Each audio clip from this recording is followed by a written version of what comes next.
जल्दी से उस जेट को बाहर निकाला और मोबाइल की फ्लैशलाइट ऑन की। जैसे ही उसने ध्यान से देखा, गुस्से से उसका दिल फटने वाला था। गू छिंगशुए! अपना नाम इतनी जोर से सुनकर गू छिंगशुए का हाथ डर से कांप गया। उसने तुरंत घबराकर प्रेम पत्र अपने पीछे छिपा लिया। पापा, दीदी, आपने मुझे अचानक क्यों बुलाया? गु वानछिंग ने वो सिक्का उसके सामने पटक दिया। उसकी आंखें गुस्से से लाल हो चुकी थी। तुमने चुपके से मेरा सेफ खोला और उस प्राचीन जेट को बदल दिया? क्या? ऐसा कैसे हो सकता है? मुझे तो आपके सेफ का पासवर्ड भी नहीं पता। गु छिंगशुए ने पूरी तरह से इनकार कर दिया, लेकिन सच तो यह था कि वो पासवर्ड निकालने में माहिर थी। घर में छोटी मोटी चोरी और चीजें बदलने जैसे काम करते करते उसे अच्छी प्रैक्टिस हो गई थी। तुम्हें नहीं पता? तो फिर ये जेड ऐसा कैसे हो गया? तुमने मेरा असली जेड देखा है? क्या वो कभी ऐसा दिखता था? गु छिंगशुए ने एक नजर उस सिक्के पर डाली। उसे तुरंत याद आ गया कि उसने उसकी जगह नकली सिक्का रखा था। वो घबराकर नजरें फेरते हुए बोली, मुझे क्या पता, वो तो बहुत पुरानी बात है। हमेशा शांत और समझदार रहने वाली बड़ी बहन अब अपना धैर्य खो चुकी थी। वो सीधे दौड़कर गु छिंगशुए को पकड़ ली। मेरा प्राचीन जेड कहां छिपाया है? अभी वापस करो, वरना तुम्हारे सारे ब्रांड एंडोर्समेंट कैंसिल करवा दूंगी। तुम्हारी हिम्मत कैसे हुई?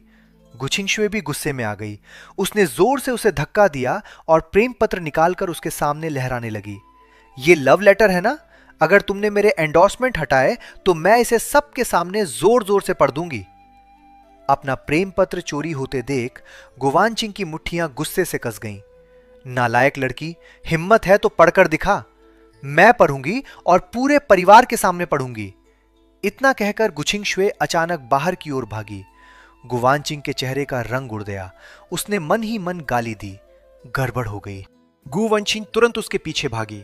भागते हुए गु छिंगशुए सीधे गु छिंगहान से टकरा गई। टक्कर इतनी जोरदार थी कि गु छिंगहान दर्द से अपना पेट पकड़कर गुस्से में बोली, गु छिंगशुए, चलते वक्त दिखता नहीं है क्या? आंखें नहीं है तुम्हारे पास? गु छिंगशुए तुरंत उसके पीछे छिप गई और रोने का नाटक करते हुए बोली, दूसरी दीदी, जल्दी इन्हें रोकिए, बड़ी दीदी मुझे मारने आ रही हैं। तभी गु वानछिंग भी पीछे से बाहर आ गई। उसका चेहरा गुस्से से इतना बिगड़ चुका था कि गु छिंगहान भी डर गई। दीदी, आपको क्या हो गया? तबीयत ठीक नहीं है क्या? मैं बिल्कुल ठीक हूं, गु वानछिंग गुस्से से चिल्लाई। बस उस नालायक लड़की को पकड़ लो। आज तो मैं इसकी पिटाई करके ही मानूंगी। लेकिन उसने किया क्या है? वो अब छोटी बच्ची तो नहीं रही, आप उसे मारेंगी? तुम खुद पूछ लो उसने क्या किया है। इसने मेरे प्राचीन जेड को बदल